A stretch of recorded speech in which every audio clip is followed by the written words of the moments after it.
Hello everyone, my name is Khushi Joshi. Welcome to Learn with me. Today in this video we will learn phrasal verbs that are very important for SSC and other competitive exams. So without any delay, let's get started. As you can see on screen, the very first phrasal verb is put out. अब यहाँ पर जो put out है ना, उसके different meanings है. तो चलिए देखते हैं. जो आपका फर्स्ट मीनिंग है वो है आपका extinguish like a fire or light. मतलब बुझाने के कंटेक्स्ट पे यूज़ होगा, एक्सटिंग्विश के कंटेक्स्ट पे. सेकंड है डिसअपॉइंटेड एंड सैड. थर्ड है जो उसका मीनिंग है वो है आपका पब्लिश.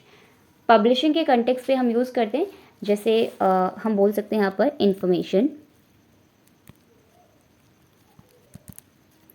इंफॉर्मेशन और मैं बोल सकती हूँ कोई भी कंटेंट है, या फिर मैं कह सकती हूँ प्रोडक्ट. ठीक है, प्रोडक्ट. तो ये इस कंटेक्स्ट पे यूज़ होता है. और आपका इसके बाद जो लास्ट है वो है आपका टू इनकन्वीनियंस और डिस्टर्ब समवन. तो चलिए आप एग्जाम्पल के थ्रू समझते हैं कि क्या है. Please put out the candle before you leave the room. आप यहाँ पर देख सकते हैं एक्सटिंग्विश के कंटेक्स्ट पे यूज़ हुआ है. Please put out the candle before you leave the room. Second है she was really put out when she found out her flight was cancelled at the last minute. तो यहाँ पर आप देख सकते हैं वो डिसअपॉइंटेड हो गई, सैड हो गई जब उसकी फ़्लाइट लास्ट मिनट पे क्या हो गई, कैंसिल हो गई. एंड थर्ड है the company put out a statement regarding the new policy. यहाँ पर हमने पुट आउट का जो यूज़ किया है वो हमने पब्लिशिंग के कंटेक्स्ट पे यूज़ किया है, राइट. और लास्ट है sorry to put you out but I really need to borrow your car for the day. यहाँ पर आप किसी को डिस्टर्ब कर रहे हैं, मतलब टू इनकन्वीनियंस और डिस्टर्ब समवन. इस कंटेक्स्ट पे हमने पुट आउट का यूज़ किया है. आई होप आपको समझ में आया होगा. चलिए अब देखते हैं पुट ऑफ. पुट ऑफ का मीनिंग होता है ना to postpone and to delay. कोई चीज़ हमने पोस्टपोन कर दी, हिंदी में बोलो तो स्थगित कर दी कुछ टाइम के लिए. एग्जाम्पल देखते हैं. They put off the wedding until next year. कि उन्होंने क्या करा, पोस्टपोन कर दी या फिर डिले कर दिया. यहाँ पर पोस्टपोन कर दी शादी नेक्स्ट ईयर तक. ठीक है, तो यहाँ पे पोस्टपोन. पुट ऑफ का मीनिंग यहाँ पे क्या है, पोस्टपोन करना, राइट. आई होप आपको समझ में आया होगा. नेक्स्ट है अकाउंट फॉर. अकाउंट फॉर का मीनिंग होता है टू एक्सप्लेन और justify. Example he could not account for his absence. तो आई होप आपको ये भी समझ में आया होगा कि एक्सप्लेन करना और जस्टिफाई करना. तो एग्जाम्पल आप देख सकते हैं he could not account for his absence. Next है carry out. Carry out meaning होता है टू परफॉर्म और complete something. To perform or complete something. Example, the scientist carried out an experiment. तो जो साइंटिस्ट थे उन्होंने कैरिड आउट किया कोई एक्सपेरिमेंट, यानी कि उन्होंने परफॉर्म किया, कंप्लीट किया, राइट.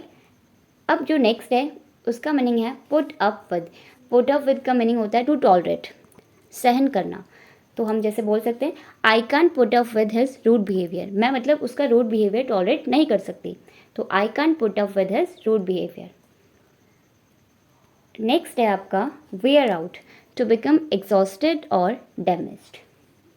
वेयर आउट का मीनिंग क्या है, वेयर आउट का मीनिंग है टू बिकम एग्जॉस्टेड और डैमेज्ड. एग्जाम्पल है the shoes wore out after long use.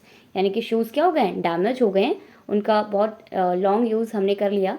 ठीक है, आफ्टर लॉन्ग यूज़, तो वो क्या हो गया, थोड़ा डैमेज हो गए, यानी कि वोर आउट हो चुके हैं, राइट. वेयर आउट का मीनिंग होता है टू बिकम एग्जॉस्टेड और डैमेज्ड.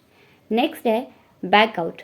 बैक आउट का मीनिंग हो जाएगा to withdraw from an agreement. किसी भी अग्रीमेंट से विदड्रॉ कर लेना. ठीक है, तो आप देख सकते हैं she backed out of the deal at the last moment. Last moment में क्या किया उसने, बैकड आउट यानी कि विदड्रॉ कर लिया. किसी भी कोई भी अग्रीमेंट है तो उससे क्या कर लिया उसने, डील से उसने लास्ट मोमेंट पे क्या कर लिया, बैकड आउट कर लिया. आई होप आपको ये समझ में आया होगा. अब है फेडअप. फेडअप मीनिंग होता है अनॉयड. फेडअप का जो मीन होता है यहाँ पे वो होता है अनॉयड, फ्रस्ट्रेटिंग है, फ्रस्ट्रेट हो जाना. एग्जाम्पल समझते हैं. I am so fed up with the traffic every morning. तो यहाँ पर वो जो स्पीकर बोलना चाहता है कि वो सुबह का जो डेली का जो ट्रैफिक है उससे फ्रस्ट्रेट हो जा रहा है. ठीक है, तो फ्रस्ट्रेटिंग है काफ़ी वो, तो अनॉयड हो जा रहा है, वो चीज़ है यहाँ पर. आई होप आपको ये भी समझ में आया होगा. नेक्स्ट है लुक आफ्टर. लुक आफ्टर का मीनिंग होता है टू टेक केयर ऑफ. किसी की केयर करना. ठीक है, किसी की देखभाल करना मैं बोल सकती हूँ. Can you look after the dog while I am away. तो हम पूछ रहे हैं कि क्या आप टेक केयर देख सकते हैं, देखभाल कर सकते हैं मेरे डॉग की जब मैं जब मैं थोड़ा दूर हूँ, ठीक है, या मैं यहाँ नहीं हूँ, मेरे एब्सेंस में आप मेरे डॉग का मेरे डॉग को देख सकते हैं, उसको मतलब संभाल सकते हैं। तो उसका मीनिंग यहाँ पर क्या है, look after, to take care of, किसी का यहाँ पर किसी को देखना, ठीक है, किसी की एब्सेंस में। चलिए, और अब लास्ट है ब्रिंग अप। ब्रिंग अप के यहाँ पे आपके दो मीनिंग्स हैं, तो आप पहले आप देखते हैं।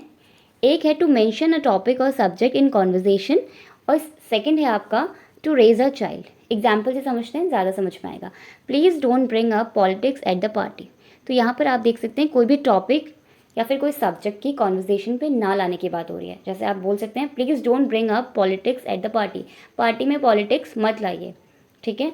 और यहाँ पे जो सेकंड एग्जाम्पल है, मैंने बोला टू रेज अ चाइल्ड, मतलब किसी बच्चे को, किसी चाइल्ड को रेज करना जब तक कि वो एक अडल्ट में जब तक वो अडल्ट ना हो जाए। तो यहाँ पर किसी चाइल्ड को रेज करने की बात हो रही है, जैसे उनकी एजुकेशन हो गई, ये उनकी एजुकेशन, ये सब उनको प्रोवाइड करना, ठीक है, किसी चाइल्ड को रेज करना। एग्जाम्पल समझते हैं।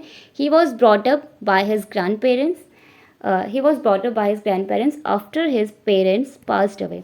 तो मतलब उसको उसके ग्रैंड पेरेंट्स ने देखा है, उसके ग्रैंड पेरेंट्स ने उसको रेज़ किया है उसके मम्मी पापा के जाने के बाद, या फिर जब उसके मम्मी पापा की डेथ हो गई तो उनके जाने के बाद उस बच्चे को किसने देखा, उसके ग्रैंड पेरेंट्स ने देखा। तो आई होप आपको फ्रेजल वर्ब समझ में आए होंगे।